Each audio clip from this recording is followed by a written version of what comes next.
መታደስ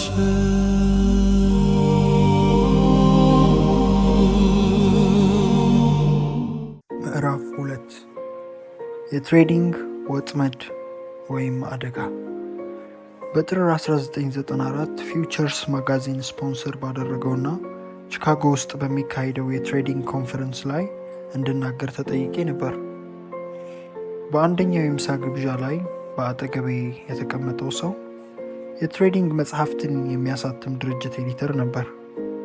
በመደበኛው ኑሯቸው እጅግ ስኬታማ የሚባሉ ሰዎች ሳይቀር በትሬዲንግ በጣም ጥቂት ሰዎች ብቻ ስኬታማ የሚሆኑበትን ምክንያት ምን እንደሆነ እጅግ ጠቃሚ ውይይት እያካሄድን ነበር። አንድ ቦታ ላይ ኤዲተሩ ምናልባት ሰዎች ለኪሳራ የሚዳረጉት መጀመሪያውኑ ወደዚህ የሚገቡበት በተሳሳተ ምክንያት ስለሆነ ቢሆንስ የሚል ጥያቄ አነሳልኝ። ስበቱ ለአፍታ ቆም ብዬ ስለዚህ ጉዳይ ማሰብ ነበረብኝ። ብዙ ሰዎች ወደ ትሬዲንግ የሚገቡባቸውን ምክንያቶች አሰብኩ። ትሬዲንግ የሚፈጥረው ጉጉት፣ ጀግና የመሆን ምኞት፣ ትርፋማ በመሆን ሰው ወደ ራሱ ሊስበው የሚችለው ትኩረት ወይም በመክሰር ለራሳችን የምንሰጠው ሐዘኔታ የመሳሰሉትን አንድ ትሬደር ከአጠቃላይ ስኬት ወደ ኋላ የሚያስቀሩ ክስተቶች ናቸው። ነገር ግን ወደ ትሬዲንግ የሚስበን ዋነኛው ምክንያት ለየት ያለ ነው። ትሬዲንግ ለሰዎች ያልተገደበ የፈጠራ ነፃነትን የሚሰጥ ዘርፍ ነው። ይህ ደግሞ አብዛኞቻችን ዘመናችንን ሙሉ ተገድበን የቆየንበት ጉዳይ ነው።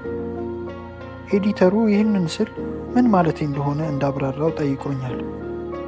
በትሬዲንግ ውስጥ ሁሉም ህጎቻችንን የምናወጣው ራሳችን ነን።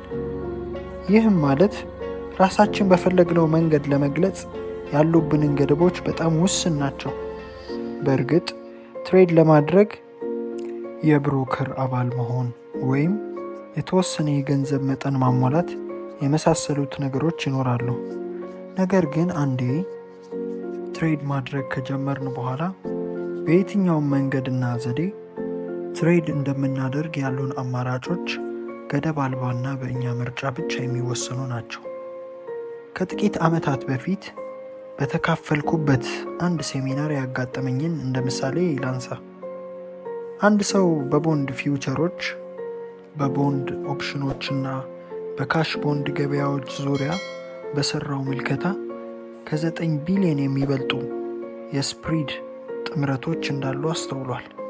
ይህንን ከጊዜ ጋር ስናጣምረው ደግሞ አማራጮቹ የትየለሌ ይገባሉ። ኤዲተሩ አሰብ አድርጎ ታዲያ ይህን ሁሉ አማራጭ ባለበት ሁኔታ ለማያቋርጥ ኪሳራ ተጋላጭ የሚያደርገን ምንድን ነው ሲል ጠየቀኝ።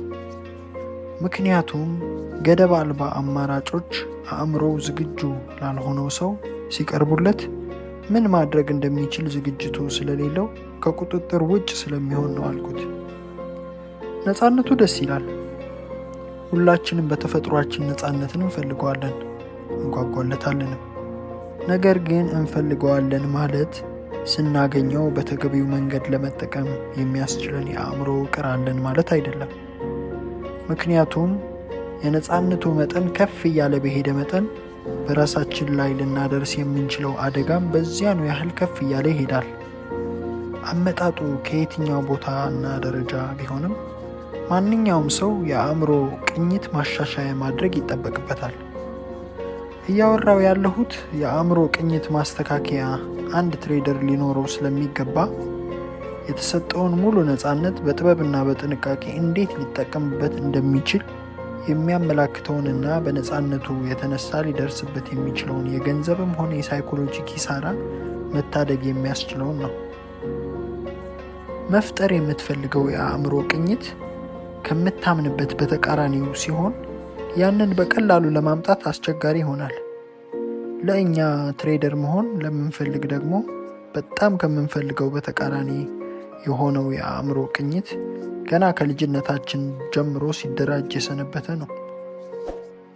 ሁላችንም የተወለድነው ስርዓት ባለው ማህበረሰብ ውስጥ ነው።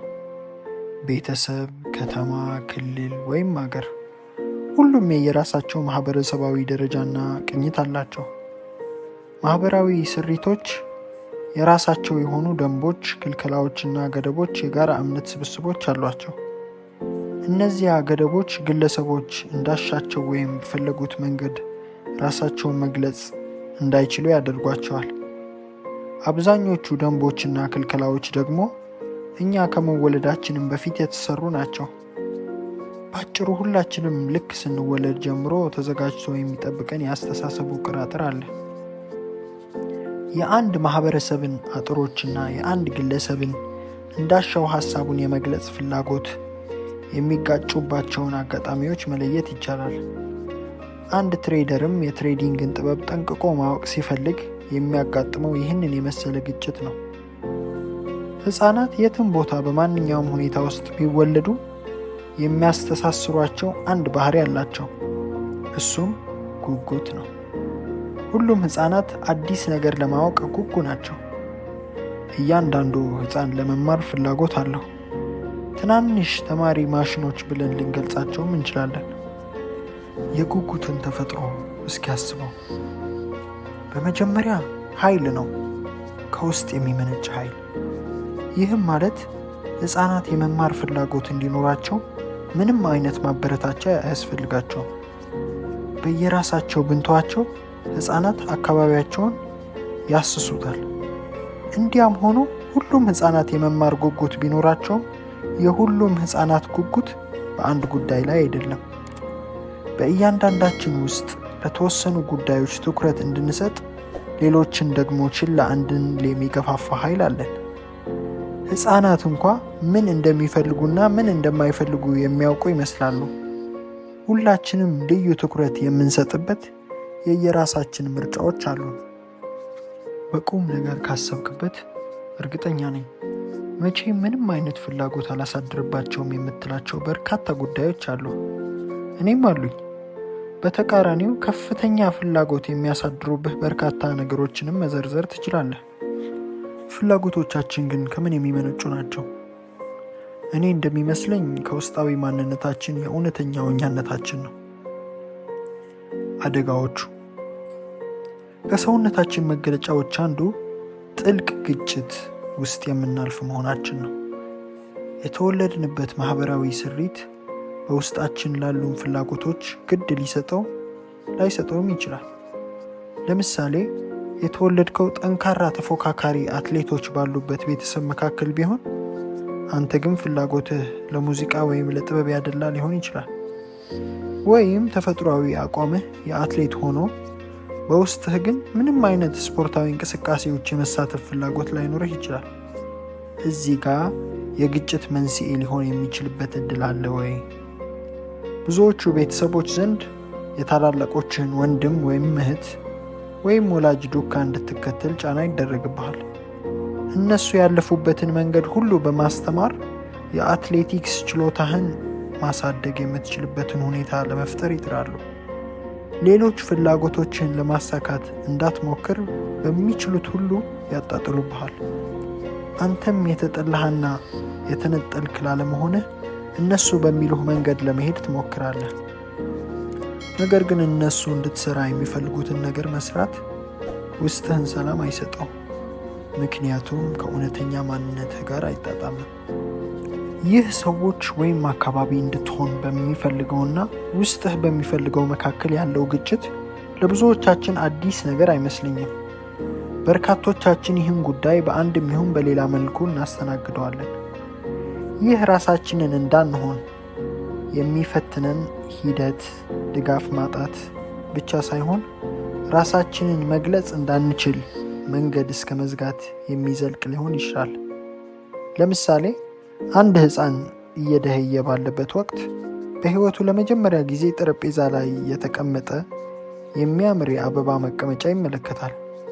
ውስጡ በሚፈጠረው ከፍተኛ የማወቅ ጉጉት የተነሳ ረዥም ርቀት ተጉዞ እንደምንም ተጣጥሮ አንደኛውን እጁን ጠረጴዛው ላይ አስደግፎ በሌላኛው እጁ የአበባ ማስቀመጫውን ለመንካት ሲንጠራራ ከጀርባው እረፍ፣ እሱን እንዳትነካ የሚል ድምፅ ያንባርቅበታል።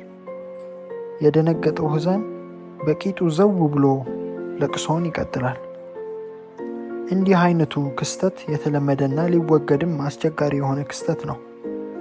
እርግጥ ነው ሕፃናት ራሳቸውን የሚጎዳና የማይጎዳውን እንዲሁም እነሱ ጉዳት ሊያደርሱበት የሚችሉትና የማይችሉትን ነገር መለየት አይችሉም። አስፈላጊ የሆኑ ስነ ምግባሮችንም መማር አለባቸው። ነገር ግን በዚያ ወቅት የምንከተለው የክልከላ አካሄድ ሰዎች ካደጉ በኋላ በሚኖራቸው አኗኗርና ውሳኔ አሰጣጥ ላይ ጉልህ ተጽዕኖ አለው። ራሳችንን መግለጽ በምንፈልግበት መንገድ መግለጽ ሳይፈቀድልን ሲቀር ወይም ተፈጥሮ ከምትሻልን መንገድ ባፈነገጠ መንገድ ራሳችንን እንድንገልጽ ስንደረግ የሚሰማን ምንድን ነው? ሂደቱ ብስጭት ይፈጥርብናል። ብስጭት የሚፈጠረው ያልተመጣጠነ ነገር ሲኖር ነው። የማይመጣጠነው ነገር በውስጣችን ያለው ፍላጎትና በገሃዳዊ ዓለም የሚከሰተው ነገር ላይ ነው። በሌላ አባባል ምኞትና ፍላጎቶቻችን የሚፈጠሩት በጭንቅላታችን ውስጥ ሲሆን የሚተገበሩት ደግሞ በገሃዳዊው ዓለም ነው። እነዚህ ሁለቱ ከባቢዎች አንዱ ከሌላው ጋር መገጣጠም ሲኖራቸው ደስታና እርካታን ያመጣሉ። ሁለቱ ከባቢዎች ሳይመጣጠኑ ሲቀሩ ደግሞ መከፋት፣ አለመርካት፣ ብስጭትና ተስፋ መቁረጥን ያስከትላሉ። ወይም በድምሩ ስሜታዊ ስብራት ብለን ልንጠራቸው እንችላለን። ግን ያሰብነውን ወይም የተመኘነውን ነገር ሳናገኝ ስንቀር የምንከፋው ለምንድን ነው? በእኔ ምልከታ ምኞትና ፍላጎቶች በጭንቅላት ውስጥ ቫኪዩም ይፈጥራሉ የሚል ነው። በምንኖርበት ዩኒቨርስ ቫኪዩም ያለመታገስና ተፈጥሮ ባገኘው ጊዜ በቶሎ ለመሙላት የመሞከር አዝማሚያ አለው። ለምሳሌ ከአንድ ጠርሙስ ውስጥ አየሩን ስበህ ብታስወጣው ጥርስህና ከንፈርህ አጣብቆ ይይዛል። ምክንያቱም ጠርሙሱ ውስጥ ቫኪዩም ፈጥረሃል። በእኔ እይታ ጭንቅላታችን የሚሰራው ዩኒቨርስ በሚሰራበት መንገድ ነው። በውስጣችን ምኞት ወይም ፍላጎት መፈጠሩን ስናስተውል በውጫዊ ክስተት ልንሞላው እንንቀሳቀሳለን። ባሰብነው መንገድ ክፍተቱን ለመሙላት ሳንችል ስንቀር ወይም ራሳችንን ለመግለጽ ስንከለከል የጎደለ ነገር እንዳለ ይሰማናል። ይህም ያለመመጣጠንን ይፈጥርና ወደ ስሜታዊ ህመም ያመራናል። የቱንም ያህል ጊዜ ወስዶ እየተጫወተ መቆየቱ ወይም የቱንም ያህል ደስታ ማግኘቱ እንዳለ ሆኖ ከአንድ ልጅ ላይ እየተጫወተበት ያለውን አሻንጉሊት ያለ ስምምነቱ ብትነጥቀው ሁሌም የሚከተለው ነገር የስሜት ስብራት ነው። 18 ዓመት ሲሞላን በአማካኝ መሬት ላይ ለ6570 ቀናት ያህል ኖረናል። በዚህ ዓመታት ውስጥ በየቀኑ ለምን ያህል ጊዜ ነው ተው እንደሱ ማድረግ አትችልም፣ በሱ መንገድ አትስራው፣ በዚህ መንገድ ስራው፣ አሁንም አይሆንም፣ ቆይ ላስብበት፣ አሳውቀሃለሁ፣ መሆን አይችልም፣ ልትሰራው እችላለሁ ብለህ እንድታስብ ያደረገህ ምንድን ነው? ልትሰራው ይገባል፣ አማራጭ የለህም የመሳሰሉትን ምላሾች የሰማናቸው። አሁን የጠቀስኳቸውን አባባሎች ምናልባትም በምናድግ ጊዜ ካጋጠሙንና ራሳችንን እንዳንገልጽ ስንከለከል ከሰማናቸው ምላሾች የተሻሉ የሚባሉት ናቸው። የሰማናቸው እነዚህ ብቻ ቢሆኑ እንኳ እነዚህን በቀን 1 ወይም 2 ጊዜ ያህል ሰምተናል ብንል በታዳጊነታችን በሺዎች ለሚቆጠሩ ጊዜያት ራሳችንን መግለጽ እንዳንችል ተከልክለናል ማለት ነው። እነዚያ ሁሉ በውስጣችን መንጭተው ምላሽ ለማግኘት ይፈልጉ የነበሩ ምኞቶችና ፍላጎቶች ወዴት ይሄዳሉ? እንዲሁም ብን ብለው ይጠፋሉ። በሆነ መንገድ ራሳችንን ወይም ሌላ ሰው ለአእምሯችን መረጋጋትን የሚያመጣ ነገር ካደረገ ይጠፋሉ። ለአእምሯችን መረጋጋትን የሚያመጡ ነገሮች ምንድን ናቸው? ብዙ አሉ። ለሕፃናት ግን ዋነኛው መንገድ ለቅሶ ነው። ለቅሶ ያልተሳኩልንን ምኞቶች፣ ፍላጎቶች የፈጠሩትን ክፍተት ለመሙላት የሚያገለግል ተፈጥሯዊ መንገድ ነው። ሳይንሳዊ ምርምሮች እንባ አሉታዊ ጎኖች የያዙ መሆናቸውን አረጋግጠዋል። በተፈጥሯዊው መንገድ ሳይገደብ እንዲፈስ ከተፈቀደለት እንባ ጭንቅላታችንንም ሆነ አጠቃላይ ሰውነታችን ውስጥ ያለውን አሉታዊ ጭነት ይዞ ይወጣል። እና ምንም እንኳን የመጀመሪያው ምኞት ባይሳካም የተፈጠረውን ክፍተት ይሞላዋል። ችግሩ ብዙ ጊዜ ነገሮች ተፈጥሯዊ ጉዟቸውን ይዘው ስለማይቀጥሉ የተፈጠሩ ክፍተቶች ሳይሞሉ ነው የሚቀጥሉት። ታላላቅ ሰዎች ሕፃናት እንዲያለቅሱ የማይፈልጉባቸው በርካታ ምክንያቶች አሏቸው። እናም የማልቀሳቸውን እንዲያቆሙ የሚከተሉትን ሁሉ ያደርጋሉ። ለምን እንደከለከሏቸው ለማስረዳት ቢጥሩም የቱንም ያህል ማብራሪያ የተፈጠረባቸውን ክፍተት በሚገባ ለመሙላት አይችልም። እናም አብዛኞቹ አለመመጣጠኖች እንደተፈጠሩ ይቀራሉ። እየተጠራቀሙ ሄደው በሱስ መጠመድ እንዲሁም በጥልና ግጭት ባህሪያት በኩል መገለጥ ይጀምራሉ። እያንዳንዱ በሕፃንነታችን የተከለከልናቸው ነገሮች ስናድግ ሱስ ሆነው ይከሰታል።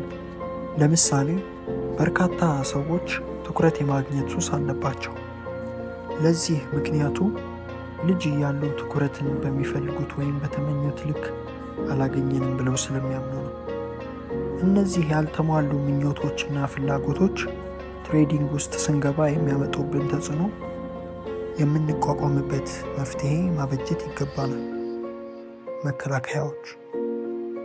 በትሬዲንግ ውስጥ በጤናማ መንገድ ለመንቀሳቀስ ባህሪያችን ፈር የሚያስይዝና ደንብና ገደብ ያስፈልገናል። በትሬዲንግ ውስጥ ካሉ ቀላል እውነታዎች ቀዳሚው በራሳችን ላይ ልናስብ ከምንችለው በላይ አደጋ ልንፈጥር መቻላችን ነው። በእኛ ላይ ገደብ የለሽ አደጋ ለማድረስ የሚችሉ በርካታ የትሬዲንግ አጋጣሚዎች አሉ።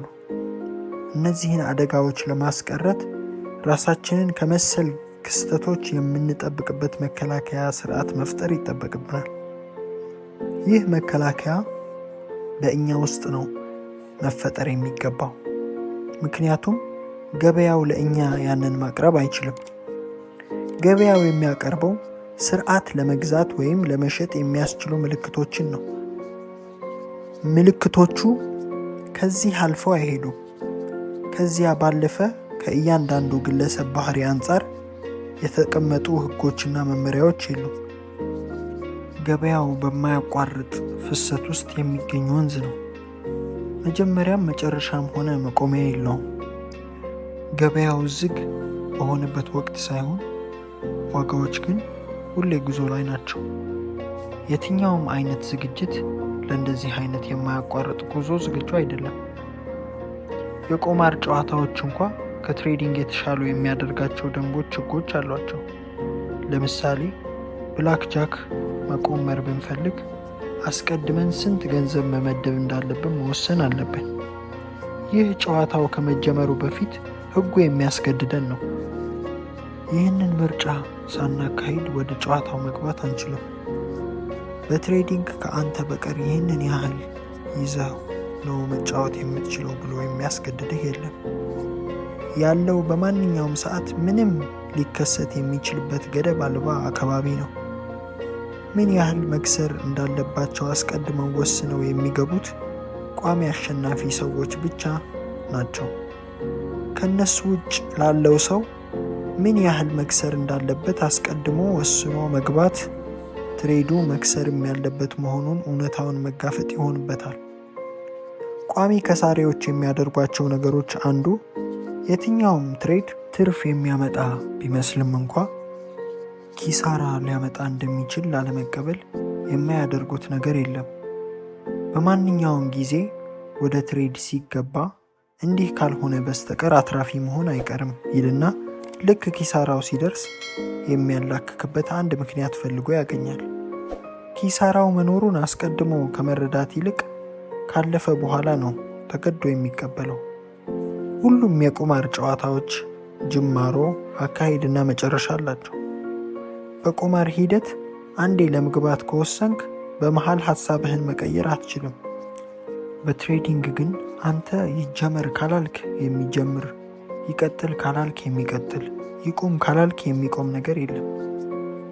ስትጀምር በምንም አይነት ሁኔታ ውስጥ ሆነህ ቢሆን ቀጥሎ የሚመጡትን የትየለሌ ጉዳዮች ሐሳብህን በማንኛውም ሰዓት የሚያስቀይሩ ስሜትህን የሚያናውጡ፣ ትኩረትህን የሚያሳጡ፣ ተስፋ የሚያስቆርጡ አሊያም ከሚገባው በላይ በራስ መተማመንን የሚሰጡ ናቸው።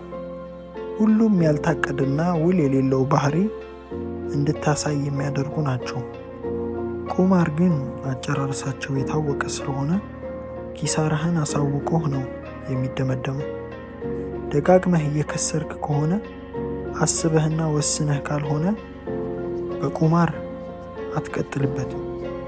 እያንዳንዱ መጨረሻ የቀጣዩ ቁማር መጀመሪያ በመሆኑ ወደ ቀጣዩ ቁማር በተሻገርክ መጠን ከኪስህ ተጨማሪ ገንዘብ እያወጣህ እንደምትሄድ ትረዳለህ። ትሬዲንግ ግን የታወቀ መጨረሻ የለውም። ገበያው በራሱ ከትሬዱ ውጭ አያደርግህም። ራስህን ባስቀመጥከው ደንብና አቅጣጫ መሰረት ከገበያ መውጣት እስካልቻልክ ድረስ ቀጥተኛ ባልሆነ መንገድ ሙሉ ኪሳራውን ትሸከማለህ። አንዴ ወደ አክሳሪ ንግድ ውስጥ ከገባህ በኋላ መከታተልም መመልከትም ሆነ ሌላ ምንም ማድረግ ሳይጠበቅብህ ገበያው ያለህን ሁሉ ሙልጭ አድርጎ እስከሚወስደው ድረስ ይቀጥላል። ከትሬዲንግ ግራ አጋቢ ባህሪያት አንዱ በተመሳሳይ ጊዜ እድልና ፈተና የሚያቀርብ መሆኑ ነው። እድሉ ምናልባትም በሕይወታችን ለመጀመሪያ ጊዜ ሁሉንም ነገር በራሳችን ምርጫ ብቻ ላይ ተመስርተን ለማድረግ እድል እናገኛለን። ፈተናው ደግሞ ባህሪያችንና አካሄዳችን አቅጣጫና መስመር የሚያስይዙ ምንም አይነት ደንቦች የሉትም። ገደብ አልባው ነፃነት እስካለ ድረስ ራሳችንን የምንገድብበትና የምንመራበት መመሪያ ያስፈልገናል። ራሳችንን የምንገድብበትና የምንመራበት መመሪያ ደግሞ መመንጨት ያለበት ከኛው ነፃ ጭንቅላት ነው። ችግሩ የሚመነጨው እዚህ ላይ ነው። ችግሩ መመሪያዎችን ለመፍጠር አለመፈለግ። እስከ ዛሬ ድረስ ከትሬዲንግ ላይ ለመሳተፍ ሐሳብ ኖሮት ነገር ግን ደንብና ሕግ ለማዘጋጀት ያልተቸገረ ሰው አጋጥሞኝ አያውቅም። አለመፈለጉ ከፍላጎት ማጣት የመጣ አይደለም፣ እንዲያውም በተቃራኒው ነው። ሁላችንም የሕግና ደንብን አስፈላጊነት እንስማማበታለን። ነገር ግን የተባለውን ነገር ለመፈጸም ፍላጎቱ የለንም። ጭንቅላታችን ውስጥ የአእምሮ ውቅር በአመዛኞቹ በምናድግበት ጊዜዎች ሰዎች ባሰመሩልን መስመር ወይም በፈጠሩልን ስርዓት ላይ ተመስርተን የፈጠርነው ነው። በሌላ አባባል ጭንቅላታችን ውስጥ ያለው ስርዓት ሌሎች ጭንቅላታችን ውስጥ ያስገቡት እንጂ ከኛ የመነጨ አይደለም። ይህ በጣም አስፈላጊ እውነታ ነው። ከራሳችን በወጡ ተነሳሽነቶች ማንነታችንን ለማወቅና ለመፈተሽ ያካሄድናቸው ጉዞዎችና እንቅስቃሴዎች በአመዛኙ በአሉታዊ መልኩ ተገድበዋል። እነዚያ የተገደቡ ምኞቶች ደግሞ በውስጣችን በብስጭት፣ በመከፋት፣ በተስፋ መቁረጥ ወይም በጥላቻ መልኩ ተጠራቅመው ይገኛሉ። ውስጣችን የተጠራቀሙት እነዚያ ስሜቶች የፈለግነውን ነገር በፈለግነው ጊዜ ከማድረግ የሚገድበንን ማንኛውንም ነገር ያለመፈለግ ጥልቅ እንቅስቃሴ ውስጥ ይከተናል። በሌላ አባባል ከመጀመሪያው ወደ ትሬዲንግ እንድንሳብ ያደረገን ያለ ገደብ ራስን የመግለጽ ፍላጎትና ገደብና ደንብ ማስቀመጥ እንዳንችል ይታገለናል። አካሄዱ ልክ እኛ የምንፈልገው አይነት አለማግኝተን ግን አንድ ሰው ትከሻችንን ይዞ ከመግባታችሁ በፊት ደንብና ሕግ ማውጣት አለባችሁ፣ የምትገዙለት ዲሲፕሊን ያስፈልጋችኋል ብሎ ሲነግረን እንደማለት ነው። የደንቦቹ አስፈላጊነት ብናምንባቸውም ሕይወታችንን ሙሉ ነፃ ለመሆን ስንሻ የኖርን ሰዎች ተመልሰን ደንብ ማውጣቱ አስቸጋሪ ይሆንብናል።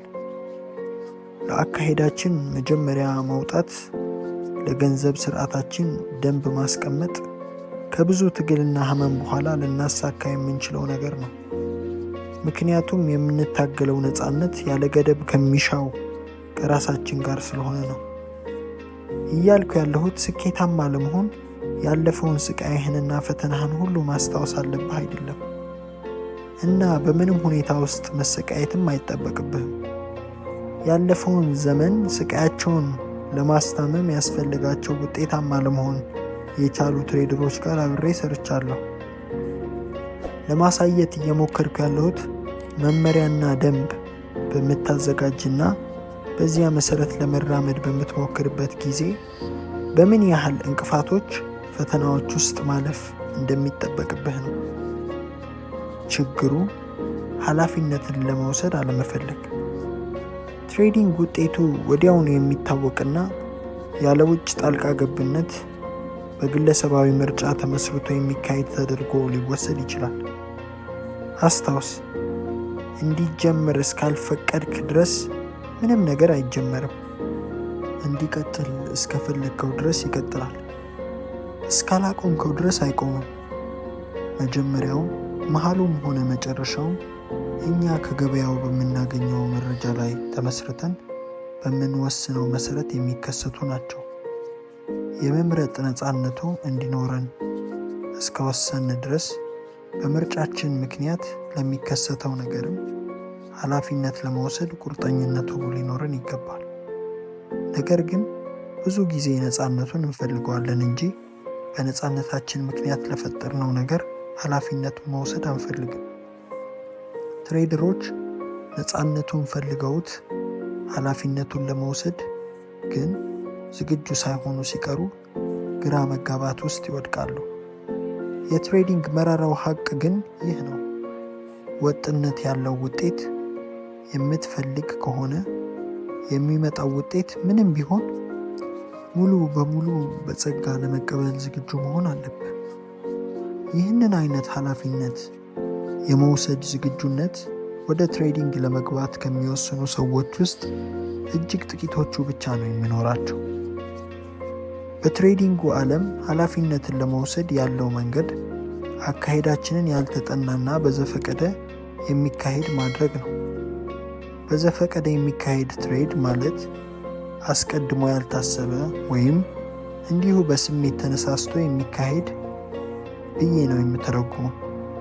በእንደዚህ አይነቱ አካሄድ ውስጥ የትኛውም ወጥ አካሄድ እንደሚሰራና የትኛው ደግሞ እንደማይሰራ ለመለየት የሚያስችል ምንም አይነት እድል የለም። የዘፈቀደ አካሄድ ኃላፊነት የማይወሰድበት ገደብ የለሽ ነፃነትን ይወክላል። ያለምንም የተጠና እቅድ ትሬድ ስናደርግ መልካም ውጤት ካላገኘን ለአካሄዳችን ኃላፊነት መውሰድ አይቸግረንም። ምክንያቱም ለስኬታችን አንዱን መንገድ መርጠን ምክንያት እናደርገዋለን። አሉታዊ ውጤት ወይም ኪሳራ በምናስተናግድ ወቅትም የምናላክክበት አንድ ምክንያት ስለማይጠፋ ኃላፊነቱን አሳልፈን እንሰጣለን። የገበያው ባህሪ ዘፈቀደ ቢሆን ኖሮ ወጥነት ያለው ሲስተም መፍጠር የማይቻል ይሆን ነበር። ወጥ የሆነ ሲስተም መፍጠር የማይቻል ከሆነ ደግሞ ኃላፊነት መውሰድ አይጠበቅብንም። የዚህ ሎጂክ ችግሩ ከገበያው ጋር ያለንን ቀጥተኛ ግንኙነት የሚነግረን የተለየ ነገር መሆኑ ነው። ተመሳሳይ ባህሪ መገለጫዎች ናቸው። እየተደጋገሙ የሚከሰቱት ምንም እንኳን የእያንዳንዱ ፓተርን ውጤት የተለየ ቢሆንም የአጠቃላዩ የፓተርኖች አካሄድ ወጥነት አለው። ይህ ግራ የሚያጋባ ነገር አለው። ነገር ግን በዲሲፕሊን የተደራጀ አቀራረብ መቅረፍ የሚችል ጉዳይ ነው።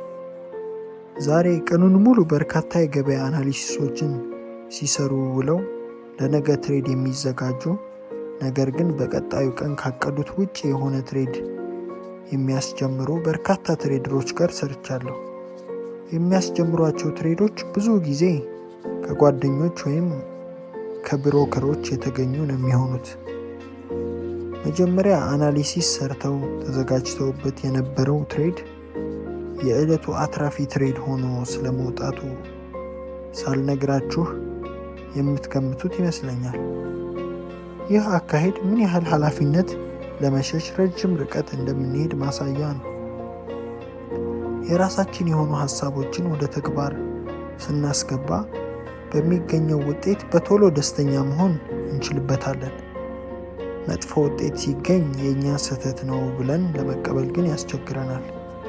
የሰው ሀሳብ ሲሆን ግን በቀላሉ የኪሳራ ኃላፊነቱን ለማሸከም ይቀለናል። ኃላፊነትን ከመውሰድ በቀላሉ እንድንሸሽ የሚያደርገን ሌላ ባህሪም አለው ትሬዲንግ። እሱም እያንዳንዱ ትሬድ በዘፈቀደ ትርፍ ሊያመጣ የሚችል መሆኑ ነው።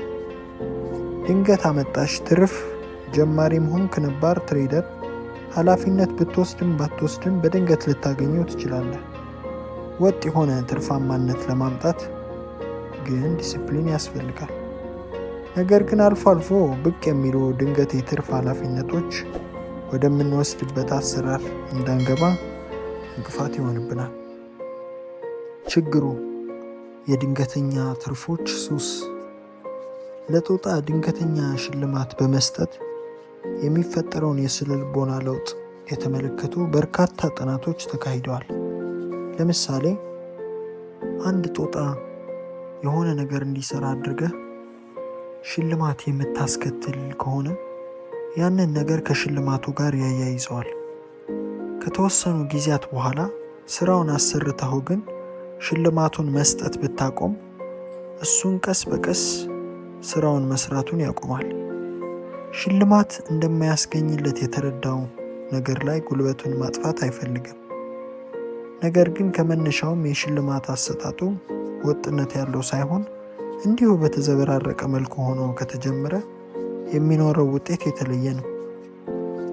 ሽልማቱን ላለመስጠት ስትወስን ጦጣው ከዚህ በኋላ ሽልማቱ ላይኖር ይችላል ብሎ የሚመርጥበት ምንም እድል የለውም። ከዚህ በፊት ሽልማቱ የሚሰጠው ጊዜ በድንገት ስለሆነ ጦጣው ስራውን ለማቆም ምንም ምክንያት የለውም። አንዳንዶች ሽልማቱ ለረዥም ጊዜ ቆሙ እንኳን ያለማቋረጥ በስራው ሲገፉበት ይስተዋላሉ። እንዲህ ለተዘበራረቀ ድንገተኛ ትርፍ ሱሰኞች ልንሆን የቻልንበት ምክንያት አይገባኝም። ስገምት ግን ድንገተኛ ሽልማት በምናገኝ ጊዜ ከውስጣችን የሚመረተው ደስታ ፈጣሪ ኬሚካል የተመነሳ ይመስለኛል።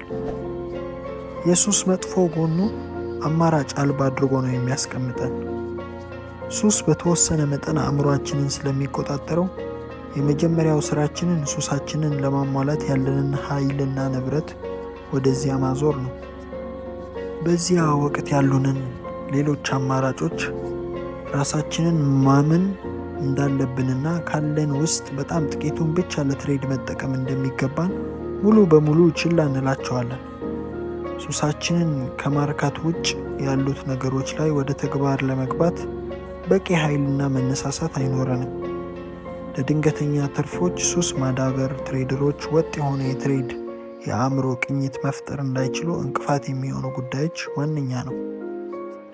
ችግሩ ውስጣዊና ውጫዊ ቁጥጥር።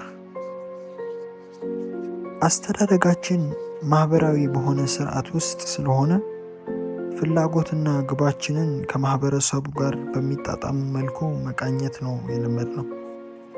ፍላጎቶችና ምኞቶቻችንን ለማሳካት እርስ በርስ መተባበር እንደ ግዴታ ከመቆጠርም አልፈን ለብቻችን ለማሳካት የሚቻል አይመስለንም። ከማህበረሰቡ ጋር ባለን ግንኙነት ግን ሌሎች ሰዎች የእኛን ምኞት እንዲያሳኩ የምንጠቀምባቸው ተጽዕኖ የመፍጠሪያ ቴክኒኮች ተምረናል። ገበያው ውስጥ በርካታ ሰው ስለሚሳተፍበት ማህበራዊ ይዘት ያለው ይመስለናል። ነገር ግን አይደለም። በገበያው ላይ እያንዳንዱ ተሳታፊ ራሱን ችሎ ነው የሚቆመው። ገበያው የሆነ ነገር እንዲያደርግልን ልንተማመንበት፣ እንዲሁም ገበያው ላይ የምንፈልገው አይነት ተጽዕኖ ልናሳርፍበት የምንችልበት እድል ጠባብ ነው። እኛ እንደ ሰው ምኞት፣ ፍላጎትና የሚያስፈልጉንን ነገሮች ሰዎችን በማባበል በማታለልና ሌሎች ዘዴዎችን በመጠቀም ማሟላት እንድንችል ሆነን አድገን አሁን ራሳችንን ያገኘነው ግን መሰል ነገሮችን ለማስፈጸም በማንችልበት ገበያ ፊት ለፊት ነው። በመደበኛው ዓለም እጅግ ስኬታማ ከሚባሉ ሰዎች መካከል አብዛኞቹ በትሬዲንግ ስኬታማ የማይሆኑበት ምክንያት ለስኬቶቻቸው ምንጩ የተሻሉ የማባበያ ወይም የማታለያ ዘዴዎች የነበሯቸው መሆኑ ነው። እነዛ ዘዴዎች ለትሬዲንጉ ዓለም አይሰሩም። ገበያውን ልትቆጣጠር ወይም ላባብልህ ብትለው ምላሽ አይሰጥህም። ነገር ግን እኛ ለገበያው የምንሰጠው ምላሽ ከገበያው የምንቀበለውን መረጃ የምንመለከትበትን መንገድ እንዲሁም አጠቃላይ ባህሪያችንን መቆጣጠር እንችላለን። ዙሪያችንን ለመቆጣጠር በመሞከር ፈንታ ራሳችንን ለመቆጣጠር መማር እንችላለን። በዚህ መንገድ የተረጋጋ እይታ መፍጠርና ሁሌም ጥማታችንን በሚያስከብር መልኩ መንቀሳቀስ የሚያስችለንን የአእምሮ ውቅር ማዳበር እንችላለን።